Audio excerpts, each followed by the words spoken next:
we'll go to Sorry for the boring answer. We'll go to our next question from Giuseppe Di Giovanni with Gazzetta dello Sport. Hi, Randy. How are you? Good. How you doing, man? Yeah, fantastic. A lot of legends like Ric Flair, Edge, Triple H say that you are the best ever. There is something that you regret in your fantastic career. Something that maybe if you can come back in the past, you will change.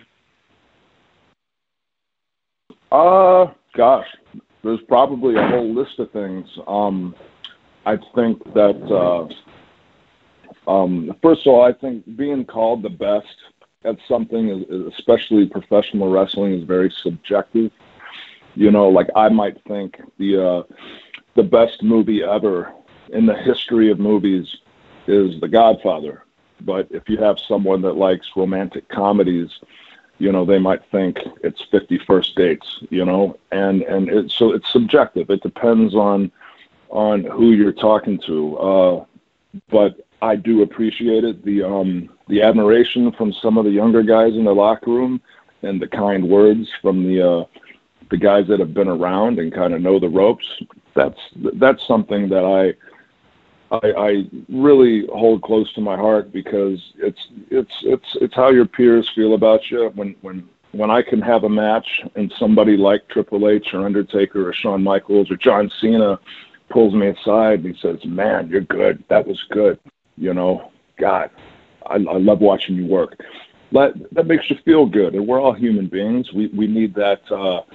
You know, we kind of need the pat on the back sometimes. And I'm one of those guys who I'm probably harder on myself than anybody else is. So when you get that from your peers, especially in this business, it's a good feeling. As far as what could I change, I think my attitude when I was, you know, in my mid-20s, I think I kind of walked around with a chip on my shoulder. I think it came across as, you know, me being stuck up or a narcissist. I think that was kind of cover for me and my insecurities. And you wouldn't think it, but a lot of the guys and the girls in the WWE locker room are insecure. We're human beings, and we're out there wearing next to nothing every week on live television.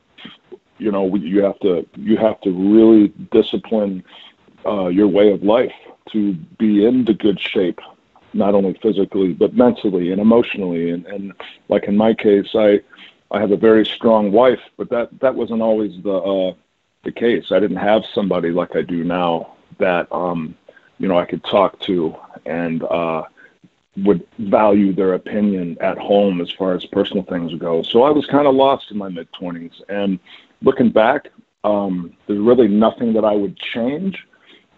Except for maybe that chip I had on my shoulder in my mid-20s. And we'll go next to Ricardo Vacquier with Medio Tiempo. Hey, Randy. First of all, thank you for your time. How are you?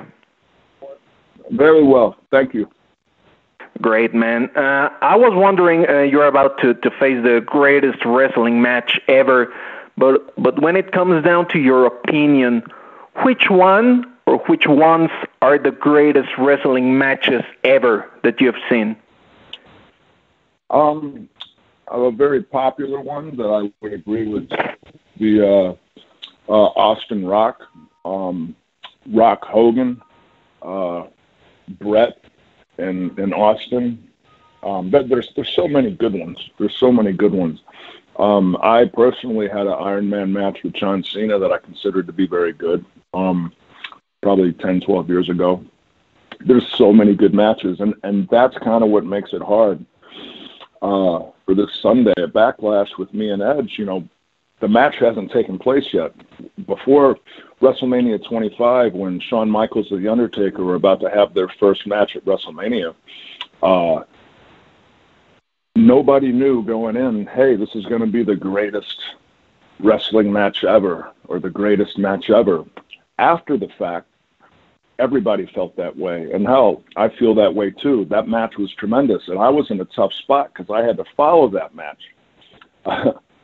in the main event of WrestleMania. And after what the crowd had seen Undertaker and Shawn Michaels do, it was an uphill battle for us.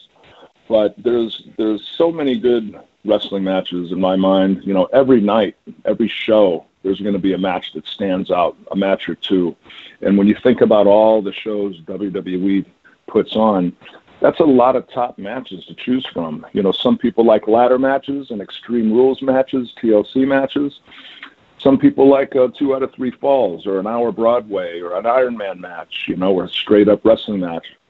You know, there's all these different kinds of matches. So I think it's subjective. But those matches that I listed, I think those stick out for me as being some of the most entertaining. But probably Undertaker, Shawn Michaels at WrestleMania 25 would stick out as, you know, I don't think there's any such thing as the greatest wrestling match ever, but I think if you had to pick one, that would probably be at the top of my list.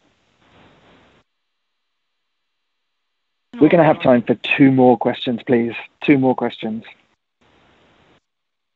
And we'll go to our next question from Luis Rodriguez with El Universal. Hi, Randy. How you doing? Great. Thank you. Randy, how to catalog the greatest wrestling match ever when you will fight someone who stayed out of a ring for 9 years and barely has 2 fights in the year at Royal Rumble and WrestleMania 36? Well, I think that the fact that everyone's calling this before it happens the greatest wrestling match ever, it puts a lot of pressure on us. The expectations are astronomical. And you're right, knowing that I have all this pressure on my shoulders and knowing that I'm going to be in there with a performer, an opponent that has had basically 2 performances in the ring in the last 10 years. And that would be the Royal Rumble and our last man standing match at WrestleMania. 2 matches in 10 years isn't a lot of matches. And I know I had the WWE office workers go and find out exactly how many matches that I've had in that time span that he was gone, and it was 1,126. So when you look at those numbers and you look at the pressure that we're under, it almost seems impossible, and it very well may be impossible to have the greatest wrestling match ever. But all that being said, if I had to choose one guy to go out there and be all under this pressure with and have to perform to the best of my ability and leave no room for error, it would be Adam Copeland. It would be Edge. I think that we are very capable. As a matter of fact, without sounding cocky, this match won't be good. This match will be great. The question on my mind, I'm sure the question on Edge's mind and all the fans' mind and probably Vince McMahon's mind too, is will it be the greatest? And I think that going into this thing, that everybody watching, everybody that's tuning in to Backlash, they know that we're under that pressure. I've seen it on social media. I've talked to other wrestlers about it.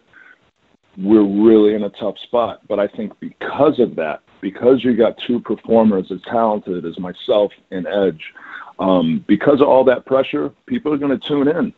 Whether they see us shit the bed or whether they see us have the greatest wrestling match ever or whether they see us have just a great match, I think that a lot of people are going to want to see how this goes down and how we could pull off having one of the greatest matches ever during a pandemic where there's little to no fans, you know, during this situation where, you know, every show is in this PC down in Orlando, the Performance Center. It's a small building compared to where we usually run shows. You know, it's not a stadium full of 80,000 people.